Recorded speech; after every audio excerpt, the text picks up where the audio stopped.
Aujourd'hui, je vais vous parler de votre foi. Dans Marc chapitre 5, il est question d'une femme qui souffrait d'un problème de saignement depuis 12 ans. Elle avait consulté de nombreux médecins, dépensé tout son argent, essayé tout ce qu'elle pouvait pour guérir, mais rien n'avait fonctionné. Son état ne cessait d'empirer. Un jour, il y eut beaucoup d'agitation dans sa ville. Elle apprit que Jésus passait par là.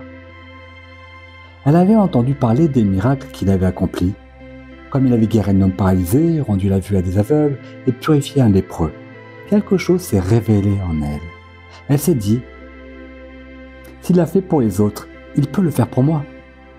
Elle aurait pu se laisser décourager, se plaindre en disant, la vie est injuste, pourquoi cela m'arrive-t-il? Mais au lieu de cela, elle s'est dit en elle-même, si je peux juste atteindre Jésus et toucher le bord de son vêtement, je sais que je serai guéri. Le problème, c'est qu'une immense foule entourait Jésus. Des milliers de personnes, toutes serrées les unes contre les autres, rendant l'accès à lui presque impossible. La plupart des gens auraient abandonné et pensé « ce n'est pas pour moi », mais pas cette femme. Elle a commencé à se frayer un chemin dans la foule. « Excusez-moi, je dois passer. Pardon, je dois me rapprocher. Je ne veux pas être impoli, mais laissez-moi passer. » Les gens la regardaient d'un air perplexe. Mais quel est son problème? Elle était en mission, elle avait pris sa décision. Je suis sûr qu'elle était faible. Elle perdait du sang depuis des années. Elle n'en avait pas la force, mais elle s'est frayé un chemin à travers la foule. Une version dit qu'elle ne cessait de se répéter « Quand j'arriverai à Jésus, je sais que je serai guérie. » Elle disait « Je sais que la guérison arrive. Je sais que les choses tournent en ma faveur. C'est difficile maintenant. Je suis fatigué, je suis faible, mais je sais que je suis proche de ma percée. » Si elle a pu continuer, c'est parce qu'elle nourrissait les bonnes pensées. Je peux imaginer qu'elle était si épuisée qu'elle est finalement tombée au sol et a dû ramper les derniers mètres. Au bon moment, elle a tendu la main et a touché le bord du vêtement de Jésus. Soudain, Jésus s'est arrêté et a demandé à ses disciples « Qui vient de me toucher ?» Ils lui ont répondu « Que veux-tu dire? Il y a une foule immense ici, tout le monde te touche. » Il a répondu en substance, non, tout le monde me bouscule, mais quelqu'un vient de me toucher. Quelqu'un a puisé en moi la puissance miraculeuse. D'autres personnes croyaient également à la guérison. Ils croyaient que leur enfant allait s'en sortir. Ils croyaient que de nouvelles opportunités allaient s'ouvrir. Et m'ont touché avec attente et foi. À ce moment-là, Jésus a regardé cette femme. Leurs yeux se sont croisés. Elle avait peur, pensant avoir fait quelque chose de mal. Jésus lui a souri et lui a dit, « Ma fille, ta foi t'a guérie, va en paix, tu es guérie. » Remarquez que la clé était sa foi. C'était bien que ses parents prient, que ses amis l'encouragent, que ses voisins la soutiennent, mais rien n'est plus puissant que votre foi.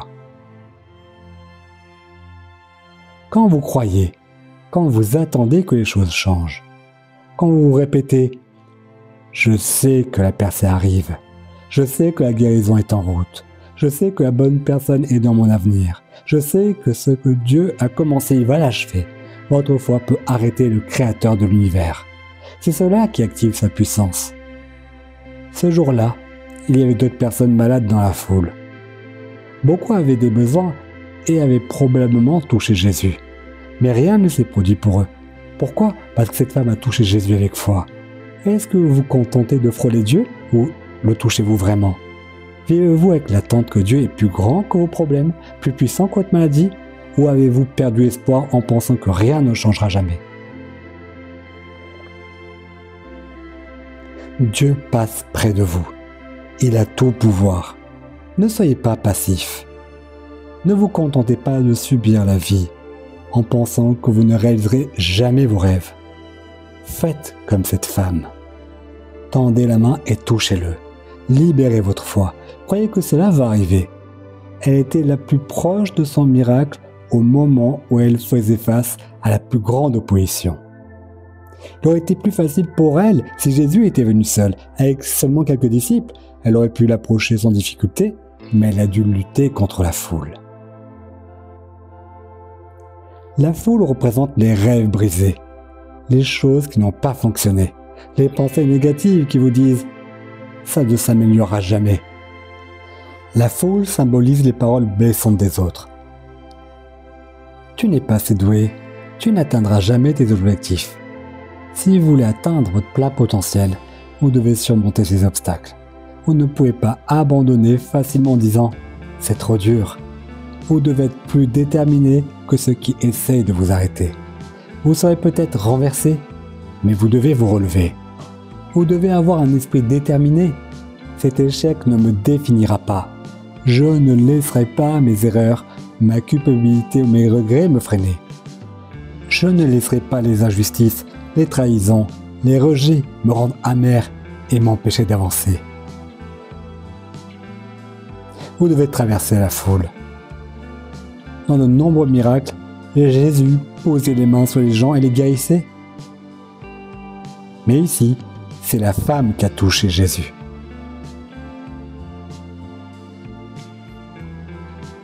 Parfois, nous attendons que Dieu agisse, mais c'est peut-être lui qui attend que nous fassions un pas de foi. Au lieu de nous plaindre, nous devrions dire « Seigneur, je te remercie parce que les choses tournent en ma faveur. Je te loue car aucune arme forgée contre moi ne prospérera. Je ne vois pas de solution, mais je sais que toi, tu en as une. » Quand vous parlez ainsi, vous posez la main sur Dieu. Votre foi peut initier la guérison, provoquer des miracles. Dans Actes chapitre 14, l'apôtre Paul enseignait les gens. Il remarqua un homme infirme dans la foule. Cet homme était ainsi depuis sa naissance, il n'avait jamais marché. Le verset 9 dit, Paul réalisa que cet homme avait la foi pour être guéri.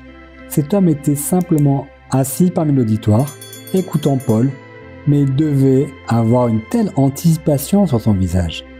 Paul a dû voir quelque chose dans son expression, une attente, comme un enfant dans une confiserie, s'attendant à recevoir quelque chose de bon. Paul fut tellement impressionné qu'il interrompit son message et dit « Monsieur, je vois que vous êtes prêt pour votre miracle, levez-vous ». L'homme se leva et instantanément il fut guéri et commença à marcher pour la première fois. Tout comme cet homme, nous devrions vivre avec l'anticipation que quelque chose de bon va arriver. Oui, nous avons tous connu des difficultés. Nous avons tous une raison d'être amers. Ne laisse pas cela te détourner de ce que Dieu a prévu pour toi. Tu ne serais pas en vie s'il n'y avait pas quelque chose d'extraordinaire dans ton avenir. Ta foi peut-elle être perçue? Quelqu'un peut-il remarquer que tu t'attends à passer à un niveau supérieur? Parles-tu comme si cela allait arriver? Crois-tu comme si cela allait se réaliser? Dieu passe près de toi. Mais si tu es négatif, je ne vois pas comment cela pourrait fonctionner. Je n'ai jamais de chance. J'ai toujours été comme ça. Alors tu pourrais l'effleurer, mais tu ne le toucheras pas vraiment. Tu dois montrer à Dieu que tu es prêt à être guéri, prêt à être libre, prêt à être béni. Il devrait y avoir une attente. Cela pourrait arriver aujourd'hui. Tu pourrais rencontrer la personne de tes rêves cette semaine. Ta santé pourrait s'améliorer ce mois-ci. Cette année pourrait être ton année pour atteindre un nouveau niveau où tout s'aligne parfaitement. Les bonnes opportunités viennent à toi. Les promesses en lesquelles tu as cru s'accomplissent soudainement. Eh bien, Joël, et si je crois, mais que cela n'arrive pas? Lorsque tu vis avec une attente, où ta foi peut se voir dans tes expressions, ton attitude et ta façon de te parler, cela amène Dieu à te remarquer d'une nouvelle manière. Dieu est toujours avec nous. Il nous tient dans la paume de sa main, mais c'est la foi qui attire son attention. L'Écriture dit, il est impossible de plaire à Dieu sans la foi. C'est une déclaration puissante. Cela signifie que tu peux être obéissant, mais avoir une attitude amère et une vision limitée et ne pas plaire à Dieu. Tu peux donner, servir, nourrir les pauvres, tout cela est important et nous devrions le faire. Mais si tu ne crois pas en des choses plus grandes que ce que tu peux accomplir par toi-même, si tu ne t'attends pas à voir tes difficultés se renverser, si tu n'anticipes pas de nouveaux niveaux, si tu ne remercies pas Dieu parce qu'il accomplit ses promesses, alors tu ne libères pas ta foi. Tu dois raviver ce que Dieu a mis en toi. Il passe près de toi. Ne reste pas simplement assis à regarder en disant « Eh bien, j'aimerais pouvoir me libérer de cette addiction, j'aimerais pouvoir accomplir mes rêves. » Pourquoi ne tiendrais-tu pas la main pour le toucher? Seigneur, Je veux te remercier parce que tu ouvres des portes que nul ne peut fermer. Merci parce que tu me conduis là où je ne pourrais aller par moi-même. Seigneur, je crois que la guérison est en chemin. La liberté est en chemin. La bonne personne est en chemin. L'abondance est en chemin. C'est ainsi que nous touchons Dieu aujourd'hui avec notre foi. Eh bien Joël, j'attends que Dieu fasse quelque chose.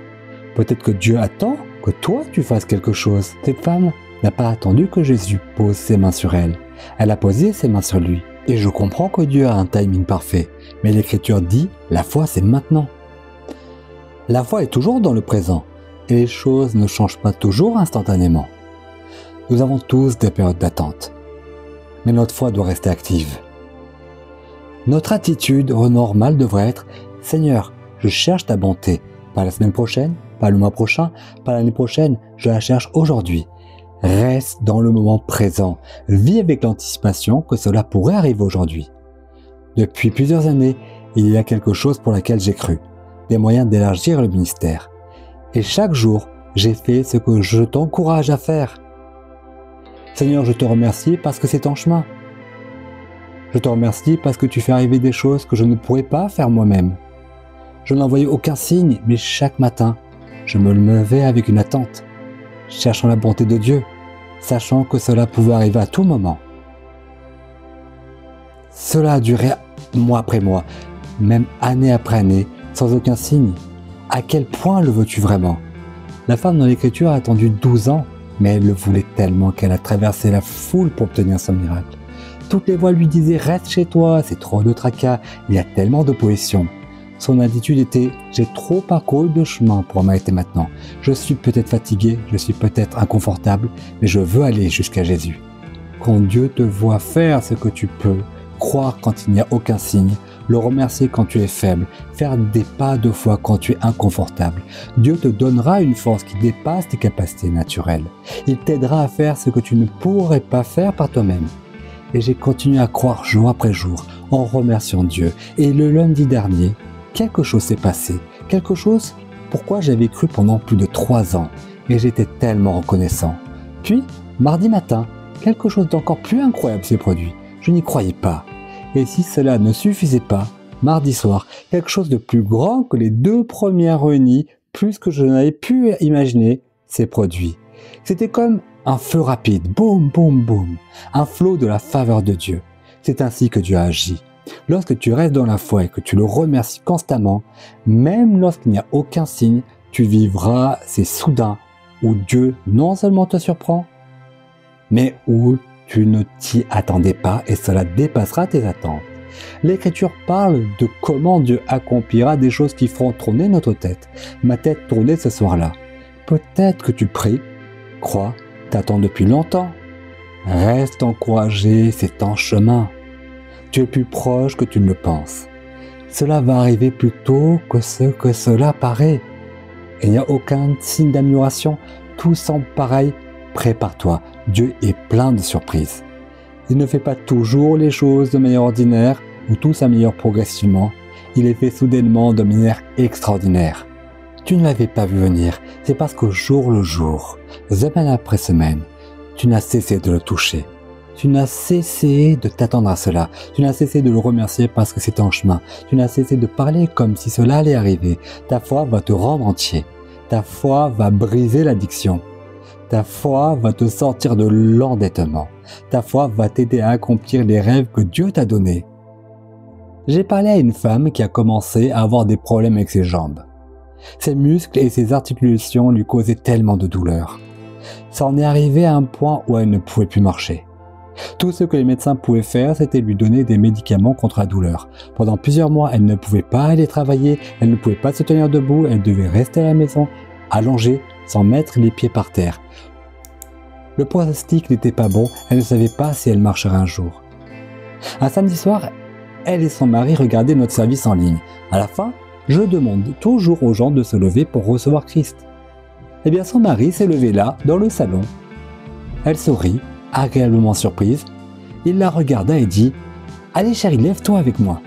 Elle était un peu confuse et répondit « Qu'est-ce que tu veux dire ? Tu sais que je ne peux pas me lever ». Il répondit « Bien sûr que si, tu peux ». Il l'a pris par les mains pour l'aider à se lever. il la soutenait pendant que nous prions. Et je peux imaginer la voir là, debout dans une grande douleur, soutenue par son mari, mais déterminée à faire un pas de foi. À la fin, j'ai dit, notez bien ce jour, ce sera un nouveau jour de victoire. Cette graine a pris racine dans son cœur. Elle croyait que c'était un nouveau jour. Quelques minutes plus tard, alors qu'elle était assise sur le canapé, elle sentit ses os dans les jambes commencer à craquer et à se fissurer, et ses muscles commencèrent à bouger. Elle dit « Je ne peux pas l'expliquer, mais quelque chose d'inhabituel se passait. » La force commença à revenir dans ses jambes. Soudainement, toute la douleur disparut. Son mari s'était endormi. Elle se leva et se dirigea vers la chambre. Il n'en revenait pas. Le lendemain matin, ils se levèrent tous les deux et allèrent à l'église. Elle dit « Joël, je ne sais pas ce qui s'est passé, mais depuis ce jour-là, je marche normalement. » Qu'est-ce que c'était? Sa foi l'a rendue entière. Tout comme cette femme s'est frayé un chemin à travers la foule, lorsque Dieu te voit libérer ta foi, cela attire son attention. C'est ce qui active sa puissance. Elle aurait pu être découragée, dire à son mari « Ne me dérange pas, tu sais que je ne peux pas me lever. » Mais en acte de foi, même lorsque ce n'était pas facile, elle s'est levée. Dieu peut-il voir ta foi? Fais-tu quelque chose qui dise « Je veux être guéri, je veux être libre, je veux passer au niveau suivant ». C'est ce que cet homme a fait dans Marc chapitre 10. Son nom était Barthélemy. C'était un mendiant aveugle assis au bord de la route. Jésus quittait Jéricho et allait passer devant lui. Et lorsqu'il apprit que c'était Jésus, il se mit à crier « Jésus, fils de David, aie pitié de moi !» Eh bien, techniquement, Jésus n'était pas le fils de David, il était le fils de Joseph. Pourquoi Barthélemy l'a-t-il appelé fils de David? Il a reconnu qu'il était le Messie. Quelques chapitres plus tôt, les leaders religieux ne reconnaissaient pas qu'il était le Messie. Ils pensaient qu'il était un imposteur, ils étaient jaloux, intimidés. Il est intéressant de constater que cet homme aveugle, un homme qui n'avait pas de vue physique, a été l'un des premiers à reconnaître Jésus comme le Messie. Et lorsqu'il cria « Jésus, fils de David », il disait « Messie guérisseur, libérateur, Dieu très haut ». Jésus s'arrêta dans sa marche. Je peux imaginer Jésus en train de penser « Voici quelqu'un qui sait qui je suis. Il sait que je suis tout-puissant. Il attend ma bonté. » Lorsque Barthélemy a commencé à crier, les gens autour de lui ont dit « Barthélemy, tais-toi, tu es en train de faire du bruit, il va être fâché contre toi. » Les gens essaieront de te dissuader de recevoir ton miracle. Ils te donneront toutes les raisons pour lesquelles tu ne peux pas guérir, pourquoi tu ne briseras pas l'addiction, pourquoi tu ne rencontreras pas la bonne personne. C'est parce qu'ils ne savent pas ce que Dieu a mis en toi. Ils ne peuvent pas entendre ce que tu entends. Des voix négatives essaieront de te décourager, mais quand tu te fais silencieux, tu entendras cette petite voix dire « Cette addiction n'est pas ton dessein. Tu es mieux que ça. » Vivre dans le manque, ne pas pouvoir avancer, ce n'est pas ton lot dans la vie. L'abondance est en chemin. Être déprimé, sans passion, ce n'est pas qui tu es. La liberté arrive, la joie arrive, les percées arrivent. Dieu chuchote dans ton esprit des rêves, ce que tu peux devenir. L'ennemi fera de son mieux pour étouffer cela. Peu importe à quel point ces autres voix sont fortes, ne les laisse pas te convaincre de renoncer à ce que Dieu a chuchoté dans ton esprit. Les Écritures parlent des prières secrètes de ton cœur.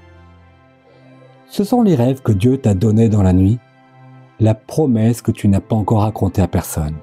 Ça semble trop éloigné, comme si cela ne pourrait jamais se réaliser. C'est Dieu qui te parle. Son rêve pour ta vie est bien plus grand que le tien, mais ces gens considéraient Barthélemy comme insignifiant, sans importance. C'est juste un mendiant aveugle. Il lui disait de se taire, mais Barthélemy criait encore plus fort. Et quand Jésus l'entendit, il s'arrêta et dit « Laissez-le venir à moi ». Le verset 50 dit « Barthélemy jeta son manteau ». Cela avait son importance. À cette époque, les érudits nous disent que lorsqu'une personne avait un handicap légitime, elle recevait un manteau officiel du gouvernement qui lui donnait le droit de mendier. Le manteau du mendiant était très précieux. C'est ainsi qu'ils gagnaient leur vie. D'un autre côté, il marquait votre statut de mendiant. tout comme nous reconnaissons les gens par leur uniforme. Policiers, pompiers, médecins. Quand vous portiez le manteau de mendiant, partout où vous alliez, les gens savaient que vous étiez désavantagé, que vous n'étiez pas à la hauteur.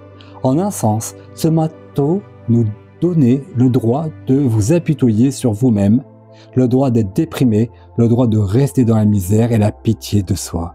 Lorsque Barthélemy a entendu Jésus dire « Viens », la première chose qu'il fit fut de jeter son manteau. Son attitude était « C'est un nouveau jour, j'en ai fini de m'apitoyer sur moi-même, j'en ai fini de porter cette étiquette qui dit désavantagé. J'en ai fini de mendier, je n'ai plus besoin de ce manteau. » Il a changé d'état d'esprit. Je ne suis pas une victime, je suis un vainqueur. Dieu est sur le trône, il est plus grand que ce problème, il a de la beauté pour ses cendres. Il s'est débarrassé des excuses.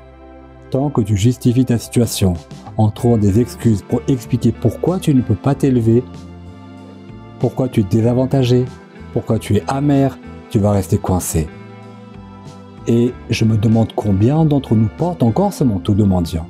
Joël, j'ai eu une mauvaise enfance, j'ai de bonnes raisons d'être amer. Quelqu'un est parti d'une relation, j'ai perdu un être cher, je suis tombé malade, c'est pourquoi je suis négatif, c'est pourquoi je suis aigri. Avant de pouvoir guérir, il faut enlever le manteau de mendiant. Puis-je te dire que nous avons tous une raison de nous apitoyer sur nous-mêmes? Tout le monde a été blessé, tout le monde a fait des erreurs, tout le monde a eu des déceptions. Débarrasse-toi des excuses.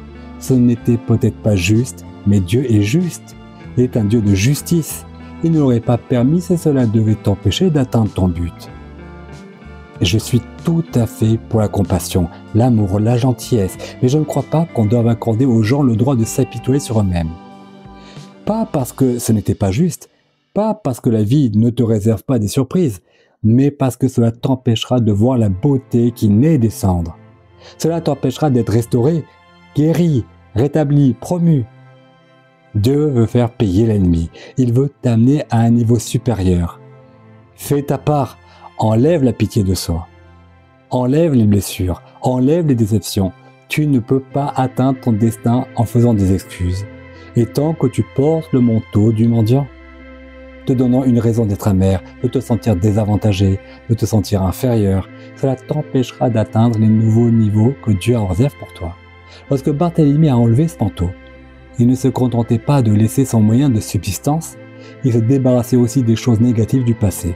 C'était symbolique, il laissait derrière lui la dysfonction, les mauvaises chances. Tu dois être prêt à laisser certaines choses derrière toi si tu veux devenir tout ce que tu étais destiné à être. Tu devras peut-être laisser l'amertume, laisser une mauvaise attitude, laisser des compromis. Jésus a dit à Barthélemy de venir. Il ne voyait pas, mais il a commencé à marcher vers Jésus, uniquement sur la base de ce qu'il entendait. Tu ne vois peut-être pas encore la guérison, mais tu dois avancer selon ce que tu as entendu. Par ces meurtrissures, je suis guéri. Tu ne vois pas encore d'augmentation. Les affaires sont lentes. Avance selon ce que tu as entendu. Je prêterai et je ne serai pas emprunteur. Ton enfant est dans le mauvais chemin, il n'y a aucun signe d'amélioration. Déclare, moi et ma maison, nous servirons l'Éternel. Marche par la foi et non par la vue. Jésus demanda à Barthélemy, qu'est-ce que tu veux que je fasse pour toi? Il a dit, Seigneur, je veux voir. Jésus a dit, ta foi t'a guéri. Allez en paix, vous êtes guéri. Instantanément, il a pu voir. Dieu nous dit ce qu'il lui a dit. Votre foi va changer les choses. Votre foi va vous ouvrir les bonnes portes. Votre foi va vous apporter une faveur inhabituelle. Cela va arriver plus tôt qu'il n'y paraît. Continuez à l'attendre. Continuez à parler comme si ça allait arriver. Sortez chaque matin à la recherche de la bonté de Dieu. Il est de passage. Ne vous contentez pas de le frôler. Faites comme cette dame. Tendez la main et touchez-le. Si vous faites cela, croyez déclarer, comme Barthélemy, que votre foi va faire arriver des choses que vous ne pourriez jamais faire. Dieu est sur le point d'ouvrir des portes surnaturelles, de renverser des situations impossibles et de vous emmener à la plénitude de votre destinée, au nom de Jésus. Si vous l'acceptez, pouvez-vous dire Amen? J'aimerais vous donner l'opportunité de faire de Jésus le Seigneur de votre vie. Voulez-vous prier avec moi? Dites simplement, Seigneur Jésus, je me repens de mes péchés. Viens dans mon cœur. Je fais de toi mon Seigneur et mon Sauveur. Mes amis, Si vous avez prié cette prière simple, nous croyons que vous êtes né de nouveau. Intégrez une bonne église qui enseigne la Bible et donnez à Dieu la première place. Mes bien-aimés, je prie pour que la grâce de Dieu vous accompagne chaque jour. Que son shalom repose sur vous et que l'huile de joie du Saint-Esprit soit déversée sur vous et vos proches chaque jour. Écrivez vos requêtes de prière dans la section des commentaires et je serai heureux de prier pour vous. Surtout, mes bien-aimés, demeurez fermes dans la foi. Déposez vos fardeaux aux pieds de notre merveilleux Seigneur Jésus et recevez son repos. Merci infiniment de nous soutenir en vous abonnant et en appuyant sur la cloche des notifications. Demeurez bénis